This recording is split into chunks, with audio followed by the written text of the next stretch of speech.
So here I am again, in front of this camera. I am at Lake Livingston State Park, just trying to get out away from Houston and the smog. The air quality is really getting to me. I guess when I lived in Fulshire, it was better. But now I'm up in the woodlands and it's just so grown up. The smog is just horrible. So I drove. Just wanted to drive and get out of the city and come walk in the woods. And it's really hot. But I don't care. I'm prepared for it. I drank a bunch of water before I got here. It wasn't so bad. Wasn't a lot of people on the trails. Freaked out a few of them because I'm carrying my latest belt accessory, which is, let me see if I can get it there. There she is. My little ACP Max 380 that I had my eye on for probably a good 2 months. And then when I came back to Houston, my friend still had it for sale, so I just bought it. I had cash in my wallet, so I just bought it. And I like it so far. It's a good carry gun. I'm gonna try to make this short, and I'm gonna parse my words again because it's a topic that is sensitive, and I may try to put this one on Facebook, so I have to be really careful. And I want to put it on one of the groups. I want to put it on the Open Carry Texas group. I used to be an admin for that group, and I know what a thankless and pain in the ass job that is. And that was when Facebook was relatively friendly, and now they're not, so I have to be pretty careful about what I say. But the thing that's been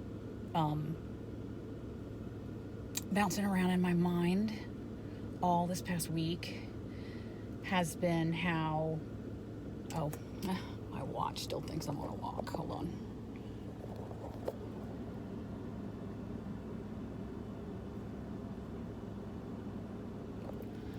Okay. Yeah, thankfully. The watch is smarter than I am. It turns itself off.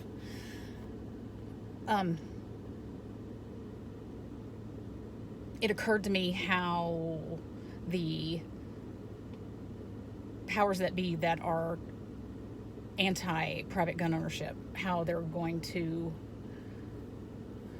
change their tactics to try to disarm us. And CJ Grisham put out a video, I think it was about 2 weeks ago, covering some of this, how now the Census Bureau is sending out these, it falls under the Commerce Clause, and they're asking about the companies that make custom holsters, and they want who they shipped what to in great detail. So it's a roundabout way to figure out who has what kind of firearm. And I'm sure there's many other ways they can do it. I mean, let's face it, they have the Patriot Act. They can listen to us anytime they want for whatever reason. You know, now if you believe in the Constitution, you're a domestic terrorist. But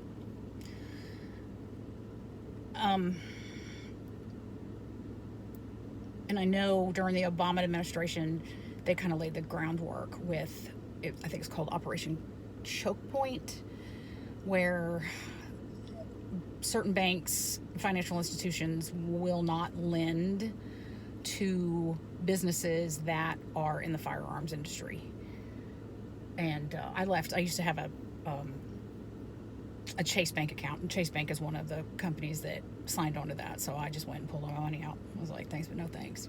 So, but I guess where I'm coming from is, if I can figure out, I put myself in somebody else's shoes, and I've thought to myself, if I really wanted to find out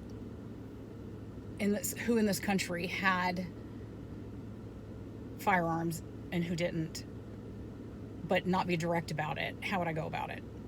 And it didn't take long for me to figure it out. I mean, everything now is digitized. We carry these things around with us that, track our every moves, and Google's listening all the time, and et cetera, et cetera, et cetera. So if little old me can figure it out, I guarantee you some little egghead bureaucrat up in Washington, D.C. has figured it out. And they're compiling data. And it's not going to be confiscation. There's not enough law enforcement in this country for them to go door to door and try to confiscate legally held firearms. What they're going to do is they're going to squeeze us and squeeze and squeeze until the majority of people who own firearms will probably gladly turn them in. And I know people are going to hear me say that and go, hell no, I would never do that. Never, never, never. Yeah, but you got to think about if they freeze your bank account and you can't buy food, you got kids, they make it so that you're so socially undesirable that you can't keep a job, that you can't get on an airplane. I've known people that's happened to, that they literally went to the airport and tried to get on the plane and were told they couldn't get on the plane. Okay, they were able to buy the ticket, they just couldn't get on the plane. But the whole social credit score thing, the Democrats love that idea, that China has that, and with what happened with all of the jabs and the passports and the things on your phone, just have you had it or have you not? That's just laying the groundwork. I mean, they literally can. In China, they everybody has a cell phone, and they have it's like they're either red or green. And if they're red, they can't even get on a bus. They can't use the subway or no public transport. And that's what tyrannical governments do. So just think about that for a second. If suddenly your bank account is frozen, you can't buy food, you can't buy gas, you can't go anywhere, how long could you do that before you caved in? We better start thinking really long and hard on how uncomfortable we are willing to be to keep our rights, because it's going to get uncomfortable. It's going to get real uncomfortable. And that's why I just think, I hate to say it, but majority of people will cave. They'll gladly line up and say, here, take this. I want my life back. At first it'll start out with just the scary, assault rifles. And then next it'll be higher caliber handguns, and so on, and so on, and so on. So here again, my main point is everybody better start thinking long and hard about how uncomfortable they are willing to be to remain free and to keep this country a constitutional republic. Because after what I saw in the last 2 years with the virus and the jabs and the way people literally turned on each other and on their neighbors, it's happened. And here's the thing, you can go back and you can look at history. Every 2-bit 10-pot dictatorship that's done this kind of thing in the last 50 to 70 years, this is exactly the way they've done it. And the majority of people cave in and they go along to get along, because they get this idea in their head of, if I just comply, then they'll let me be. Okay. And I guess, if you're willing to sell your soul to the devil, I'm not willing to sell my soul to the devil. And I have no problem with being uncomfortable. Oh, sorry. My hands are getting tired. I'm really sweaty because it's like 100 degrees. And I was out there in it for about an hour and a half. And I'm sure there's going to be people that are going to watch this video and they're going to be upset with me, angry with me, whatever. I'm not too concerned about that. There's a lot of people upset with me right now. Join the club. Join the club. Because if there's one thing about me, I've never been overly diplomatic. I've always been blunt and to the point.